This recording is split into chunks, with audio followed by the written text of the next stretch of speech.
Hey, what's up, guys? It's Brando here at the Blue Devil Den. Just wanted to give a quick update if in case anybody didn't actually see the game last night. Duke throttled North Carolina, so it was just another nice little pin in our hats saying, screw you, Carolina. But you know what? That's all right. We have some great followers here. Don't hate any North Carolina fans, per se. Just don't like them as a program. It's a rivalry. It is what it is. But gotta say, really happy that Duke came and win with a nice, solid win against a rivalry. So anyways, just a little bit of a breakdown of some things I observed during the game. It literally looked like Duke was playing against not a high school team, but probably a junior college level team. They were having some serious issues just getting the ball down low to their fives or their fours. And it didn't help because their five is probably about 6'7", 6'8", maybe tops. They looked small down low.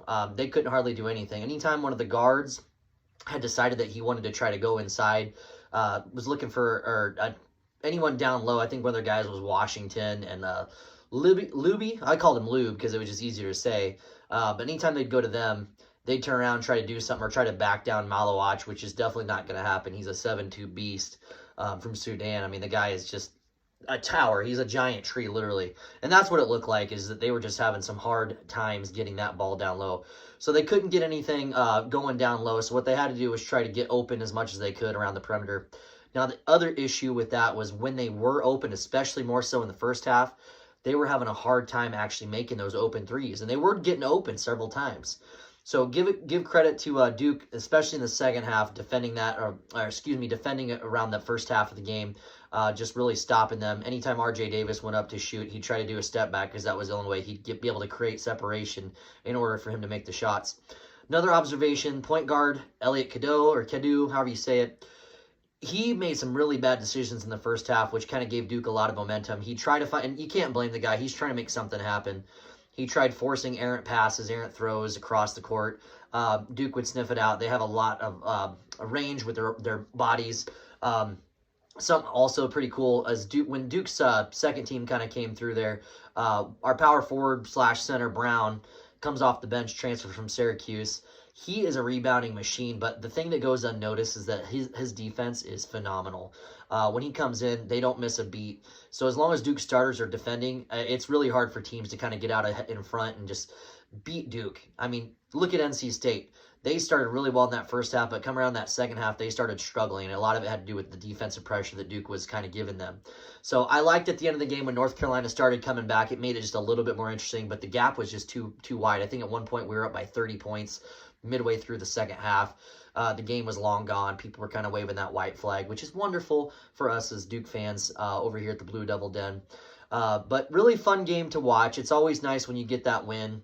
You like a little bit more of a competitive game, which I wasn't necessarily surprised. A lot of people were surprised, but just looking at the roster size, they need to work and get a 5. I don't know what happened with recruiting this year or what happened if there was a miss, but Hubert Davis needs to be recruiting at a higher clip in order to get that 5 that they need. Now, I know I did do a little bit of research last night and found out that they got a 6'9" guy coming in. Can't remember where. I think it was Atlanta, Georgia. Could be mistaken, but Caleb Wilson. That's going to help them next year for sure, and he's a highly ranked top 10 type of guy that's going to make a bit of a difference for him. Now, find a second guy because you're going to need it for sure. Got to continue to build that depth there at Carolina. So, anyways, guys, trying to think if there's anything else that I can think of that really stood out. Let's talk a little bit about Duke's guys. Why not? Cooper Flagg is the #1 player in the country for a reason. If he didn't say that before, you know it now. His stat line was nuts. It was like, and this is spitballing here, but about 21 points, 7 or 8 rebounds, another 6 or 7 assists, a few steals, and a couple blocks. The guy is a menace in all levels. I think I read a stat, I'm pretty confident I read that stat last night, was that no player in ACC history has led their team in all 5 categories. That's nuts. That is phenomenal. That's a generational talent.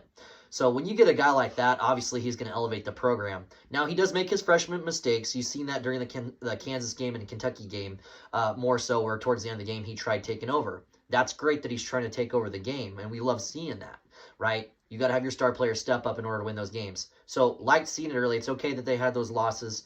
They still got Auburn at home, unfortunately, but it still is a great win against the #1 team. They've only lost once, and of course that was to Duke. So it's just a nice little feather in our cap as well. But Cooper Flagg, unanimous. I'm probably not unanimous. I know that guy from Auburn, Broom. He's a pretty solid guy too. But I just like Cooper Flagg. I'm a little biased. But his stat line was stuff last night. It was fun to watch. And the surrounding cast around him for our starters. Proctor was hitting a few threes at the beginning of the first half. You seen Zion James really took over starting the game. And I think he scored the first 4 or 5 points for us. And was just a dominant presence. He's great on defense, and I love seeing him in there at point. I really do. I think it's kind of nice instead of Foster. I like Foster, don't get me wrong, but I like what James brings to the table. Con, hustle maniac. That's the one word I'd use to describe him. He doesn't stop. He's relentless. He'll go after rebounds. He doesn't always get them, but you can rest assured he's going to give it his hustle, and he does. So it's nice to see that. He stuffed the stats a little bit too. He had a little bit less on the assists and rebounds, but I know he scored about 21 or 22 points as well. So that was awesome to see. And you know what, guys? I'm sorry if I'm talking a little quick. I'm super excited. This is all at the top of the dome.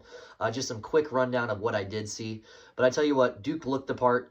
I was hoping Auburn lost earlier in the day to Ole Miss. They did not. Ole Miss gave them a little bit of a fight because I want to see Duke be number one because I think that they're the number one team in the country right now.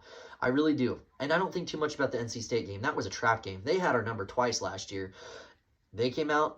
Everybody wants to take us down. I mean, we're the kings of college basketball right now, other than a few other teams. Not saying the only one, so don't run your mouth in the comment section. But feel free if you want to anyway. So, anyways, just quick observations. Duke looked great last night. It was fun to watch. We had a live watch party, guys. If you didn't know, gonna go live for most of the games this year. Have a little bit more free time. I do a lot of delivery driving during the months of November, December, and January where I'm just overwhelmed working 60 plus hours a week a lot. So it's hard for me to make time to do this, but now things are slowing down a little bit. So I should have a little extra time to make some videos like this. But especially for the live games, love to go live. Come join us. Say hi. Say what's up, Brando. Welcome. I'll be happy to welcome you to the Blue Devil Den. We got a few other regulars, so we want to continue to build our community and get to know each other. Also, Duke fans, this is a red flag roll call to you. Come join. I only had one other Duke fan actually show up. We had more North Carolina fans on there, and that's awesome. At least they're engaging, and they're willing to be there to support their team. And I know people are watching the game. They're going to do their thing, and that's cool. But if you want to talk with some like-minded individuals that just love college basketball, I don't rag on teams at all. So, anyways, guys, appreciate you tuning in. I hope you enjoyed this quick rundown of what I observed during the game. Future looks bright for Duke. North Carolina's going to have to step up their level of play. They'll probably get invited to NIT. They'll definitely decline like they have in years past, and well, you can't really blame them. They're a blue blood program. They're kind of above that. But nevertheless, we'll be playing for a championship this year, getting in the NCAA tournament ourselves, and I'd love us to get that number one overall seed. I'd love to see us get that number one overall seed so bad, but I want that number one ranking. I want it. They deserve it. Just need Auburn to slip up. ACC play, I don't see, there's maybe about 3 or 4 games that could give Duke a little bit of trouble. I know they're playing Clemson here soon. Another game against Wake Forest. There is I believe it's a home game for Duke, unless it's neutral site, against Illinois. They're a top 20 team. They did lose to my other team I watched, the Nebraska Cornhuskers, at home recently too. That's a tough place to play, but that's another video for sure. But yeah, they play Illinois. That'll be one of the tougher games for them. So, and that's kind of weird doing that towards the end of your schedule, especially an out-of-conference opponent, right? But I think that people can kind of see where the future of college basketball is going in order to bolster your strength of schedule and also kind of get that experience and just those mental and physical reps that you're going to need to be prepared for the ACC play, let alone the NCAA tournament play. You're going to want to do something like that just to bolster your schedule. A nice win like that out of conference, I mean, that's got to be huge in the committee's eyes, and I hope that they do just run the table. They're sitting at 19-2 after that win against North Carolina. They completely haven't lost once yet in ACC conference play. I hope that continues. I really do. That'd be fantastic. I don't see anyone really giving too much of a challenge other than maybe those 2 or 3 games. Carolina drops to 13-10 on the year. Kind of just very surprising in that sense. I would have assumed they would have a few more wins at least, but tough year, and some years are just like that, unfortunately. So just take what you can get and keep rolling with it, I suppose. But as always, guys, I appreciate you guys tuning in. Again, this has been Brando with the Blue Devil Den with a quick rundown of the North Carolina Tar Heels and the Duke Blue Devil basketball game. So stay tuned for more videos. Please like this video, subscribe to the channel. I usually don't like to ask for that, but I want to continue to build this community. I want to get to know you guys and provide solid content. If you have any advice or anything you'd like to say that you want more out of the videos, if there's a team you want me to talk about, I can even try to make that happen for you. We'll do a quick breakdown of it, do some studying, and I'll come off the top of the dome like this. And I look forward to continue to make content for you guys. So, as always, guys, hope you have a great week, and we'll catch you later.